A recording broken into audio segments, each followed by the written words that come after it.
Friends आज क्षुद्र video जो चमत्कारी वृक्षटी को शेयर करुच्ची यार पत्र को केवल शास्त्रीय विधि मते सेवन करिया मात्र ही जो मानकर शीघ्र पतन जनित समस्या दे गति करुचंती से मान क्षेत्र में यह रामबाण सदृश कार्य करिथाय। जो भाई मानकर कार्य आरंभ होनु किंबा आरंभ होबार यथेष्ट आगुरु केवल दर्शन मात्र के ही से मानकर स्खलित हो जाउची जद्वारा एक अपमानजनित स्थिति रे से जीवन को निर्वाह करुचंती एवं एथिरु उद्धार पाया पई विभिन्न पाश्चात्य औषधर सेवन करुचंती जद्वारा कि से शारीरिक अशेष क्षयक्षति घटुची मानसिक अनग्रसतार शिकार होउचंती सेमानक पई एही चमत्कारी वृक्षर पत्र ही सबुठारु श्रेष्ठकर जहाँकि संपूर्ण निरापद अटे एवं कौन पार्श्व प्रतिक्रिया मध्य नाही। प्राचीन आयुर्वेद विशारद सुश्रुतंक मतरे यह सबुठारु चमत्कार बाजीकरण औषध अटे जार कि सामान्य शास्त्रीय विधिमत सेवन रे ही जेकोसी व्यक्ति ठारे नव यौवन फेरी आए। जदि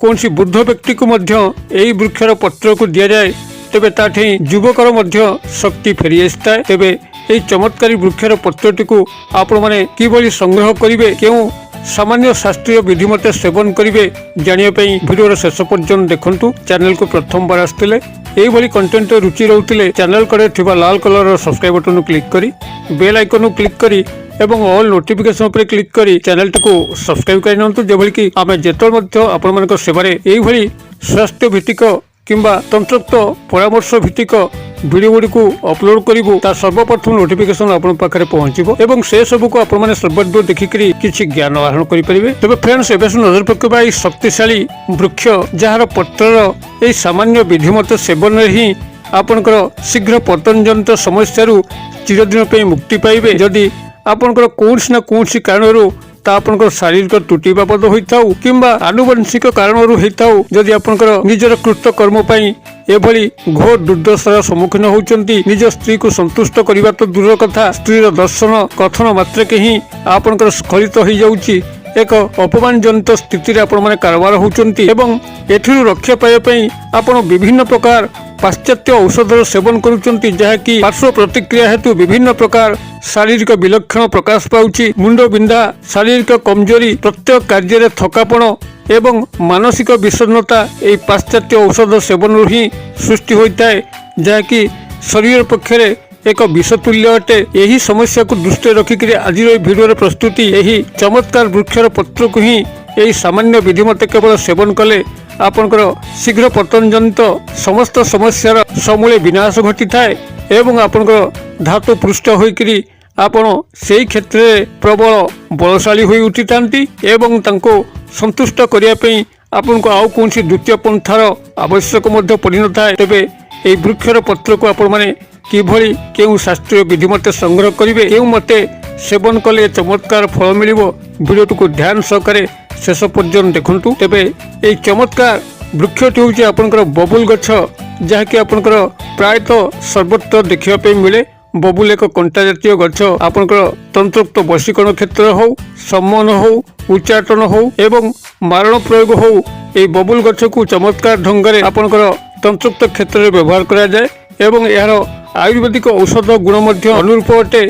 आपण माने एही बबुल गछर कमल पत्र को किसी संग्रह करिवे एवं यार कंचा कमल फल की ही संग्रह करिवे सम परिमाण रे आनिबे अर्थात आपण जेतिकी परिमाणर ओजनर एही बबुल गछर कमल पत्र को नेबे सेतिकी परिमाण ओजनर यार फल को संग्रह करिवे जो फल की मंजी होई नथिबो एही भली कमल फल एवं कमल पत्र बबुल गछर सम परिमाण रे संग्रह कर सारिकी ताकू गृह को आनिबे ताकू परिष्कार जल रे धोइकरी छाई रे सुके सारला परे ताकू चूर्ण करि नेबे एवं सेही चूर्ण रे आपण माने सम भागर मिश्री मिसेबे अर्थात जदि आपनकर से समस्त चूर्ण 50 ग्राम हैला 50 ग्राम शुद्ध मिश्री क्षेत्र मिसेइकरी ताकू गोटे सफा काच बोतल शीशी रखिबे एवं एठिरु प्रत्येक सकाळ एवं संध्यारे अर्ध चामच लेखा ठंडा पानी रे नियमित 7 दिन पे व्यवहार करिकरी या चमत्कार फल को लक्ष्य करिवे आपनकर देह रे एक नूतन यौवनर स्पर्श अनुभूत हबो। जदि कोनसी वृद्ध व्यक्ति मध्य याकू 7 दिन मात्र सेवन कला ता भितरे नव यौवनर चेहरा फुटी उठिबो एक अश्व क्षमता संपन्न से व्यक्ति होई जिवो। आपनकर संभोग बाजीकरण क्षेत्र रे यह प्रचंड शक्तिशाली भाव में कार्य करिथाए ଯାହାକି ସୁଶ୍ରୁତ ତାଙ୍କର ସଂହିତାରେ ସ୍ପଷ୍ଟ ଭାବରେ ଉଲ୍ଲେଖ କରିଛନ୍ତି। ଯେଉଁ ବ୍ୟକ୍ତି ଶୀଘ୍ର ପତନଜନିତ ସମସ୍ୟା ଦେଇ ଗତି କରୁଥାଏ, ଧାତୁ ଦୁର୍ବଳ ଅବସ୍ଥାରେ ଥାଏ, ଆଦୌ ସ୍ତ୍ରୀକୁ ସନ୍ତୁଷ୍ଟ କରିପାରୁନଥାନ୍ତି, ସେମାନେ ଏହି ଗଛର ପତ୍ର ଏବଂ ଏହାର ଫଳର ମିଶ୍ରିତ ଚୂର୍ଣ୍ଣ ସେବନରେ ଆଶାତୀତ ଫଳ ମିଳିଥାଏ। ତେବେ ଯଦି ବବୁଲ ଗଛର ଫଳକୁ ଆପଣମାନେ ନ ପାଆନ୍ତି, ବୃକ୍ଷରେ କେବଳ ପତ୍ରକୁ ହିଁ ପାଆନ୍ତି, ତେବେ କେବଳ ପତ୍ରକୁ ହିଁ ସଂଗ୍ରହ କରିକି ଏହି ବିଧି ମତେ ଆପଣ ଯଦି ସେବନ କରୁଛନ୍ତି ସକାଳ ଏବଂ ସନ୍ଧ୍ୟା ଖାଲି ପେଟରେ, ତେବେ ଚମତ୍କାର ଫଳ ଆପଣମାନେ ନିଶ୍ଚିତ ଭାବରେ ପାଇବେ। ତେବେ ଯଦି ବବୁଲ ଗଛ ଆପଣଙ୍କର ଗୃହ ପାଖାପାଖି ନାହିଁ, ଆପଣଙ୍କ ପାଖରେ ଯେଉଁ ନର୍ସରୀ ଉଦ୍ୟାନ ବିଭାଗ ଅଛି ସେମାନଙ୍କ ସହ ଯୋଗାଯୋଗ କରିକି ମଧ୍ୟ ବବୁଲ ଗଛକୁ ସଂଗ୍ରହ କରିକି ନିଜ ବାଡ଼ିରେ ଲଗାଇ ପାରିବେ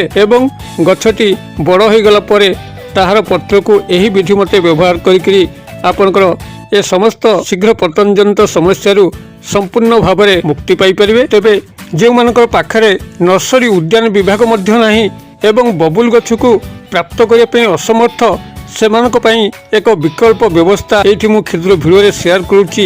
ଧ୍ୟାନ ସହକାର ଶୁଣନ୍ତୁ। କ'ଣ କରିବେ ଆପଣ ଯଦି ବବୁଲ ଗଛକୁ ନ ପାଆନ୍ତି? ଆପଣଙ୍କର ଗୃହ ପାଖାପାଖି ଯେଉଁ ପୁଟଲି ବଣିଆ ପନ୍ସାରୀ ଭାଇ ଦୋକାନ ଅଛି, ଆପଣ ସେଠାକୁ ଯିବେ କିମ୍ବା ଆୟୁର୍ବେଦିକ ଷ୍ଟୋରକୁ ଯିବେ, ସେଠାରୁ ଏଇ ଜିନିଷ ଦୁଇଟିକୁ ସଂଗ୍ରହ କରିବେ। ପ୍ରଥମତଃ ହେଉଛି ଅକରକରାର ମଞ୍ଜି, ଯାହାକୁ କି ଆପଣମାନେ ଗୋଟେ ଚାମଚ ଭଳିଆ ଆଣିବେ ଏବଂ କୃଷ୍ଣ ତୁଳସୀର ମଞ୍ଜିକୁ 8 ଚାମଚ ଭଳିଆ ଆଣିବେ। ଅର୍ଥାତ୍ ଆପଣ ଅକରକରା ମଞ୍ଜିକୁ ଯେତିକି ଭାଗ ଆଣିବେ, କୃଷ୍ଣ ତୁଳସୀର ମଞ୍ଜିକୁ ତାର 8 ଗୁଣା ବର୍ଦ୍ଧିତ ଓଜନରେ ଆଣିବେ। ଏ ଦୁଇଟିକୁ ଆଣିକରି ଆପଣଙ୍କର ମିଶ୍ରି 9 ଚାମଚ ହିସାବରେ ଏହାକୁ ଚୂର୍ଣ୍ଣ କରିବେ। ଅର୍ଥାତ୍ ଯଦି ଆପଣମାନେ ଅକରକରା ମଞ୍ଜିକୁ ଗୋଟେ ଚାମଚ ଆଣିଲେ, ତା ଦେହରେ କୃଷ୍ଣ ତୁଳସୀର ମଞ୍ଜିକୁ 8 ଚାମଚ ମିଶାଇବେ ଏବଂ ମିଶ୍ରିକୁ 9 ଚାମଚ ମିଶାଇବେ। ଏ ସମସ୍ତକୁ ଏକ ଚୂର୍ଣ୍ଣ ପ୍ରସ୍ତୁତ କରିକି ଗୋଟିଏ କାଚ ଶିଶିରେ ରଖିବେ। ଆପଣଙ୍କର ସେହି କାର୍ଯ୍ୟର 1 ଘଣ୍ଟା ପୂର୍ବରୁ ଏଥିରୁ ଆପଣମାନେ ଅଧ ଚାମଚ ମାତ୍ର ଖାଇକିରି କାର୍ଯ୍ୟକ୍ଷେତ୍ରକୁ ଯାଆନ୍ତୁ। ଏହାର ଚମତ୍କାର ଫଳ ଆପଣମାନେ ନିଶ୍ଚିତ ଭାବରେ ଲକ୍ଷ୍ୟ କରିପାରିବେ। ଯେପର୍ଯ୍ୟନ୍ତ ଆପଣ କାର୍ଯ୍ୟକ୍ଷେତ୍ରରେ ରହିବେ ସେ ପର୍ଯ୍ୟନ୍ତ ଆପଣଙ୍କର କ୍ଷମତା ବଜାୟ ରହିଥିବ ଏବଂ ଯେତେବେଳେ ଆପଣ ଚାହିଁବେ ବହୁତ ହେଇଗଲା ଆଉ ଆବଶ୍ୟକ ନାହିଁ, ସେତେବେଳେ ଆପଣଙ୍କର ପାଖରେ ଯେଉଁ କାଗଜି ଲେମ୍ବୁ ରହୁଛି ସେ ଲେମ୍ବୁକୁ ଆପଣମାନେ ସାମାନ୍ୟ ଟିକେ ପାଟିରେ ଚାଟିଦେବେ ଏବଂ ଆପଣଙ୍କର ସ୍ଖଳିତ ପ୍ରକ୍ରିୟା ଆରମ୍ଭ ହୋଇଯିବ, କାର୍ଯ୍ୟର ପରିସମାପ୍ତି ଘଟିବ।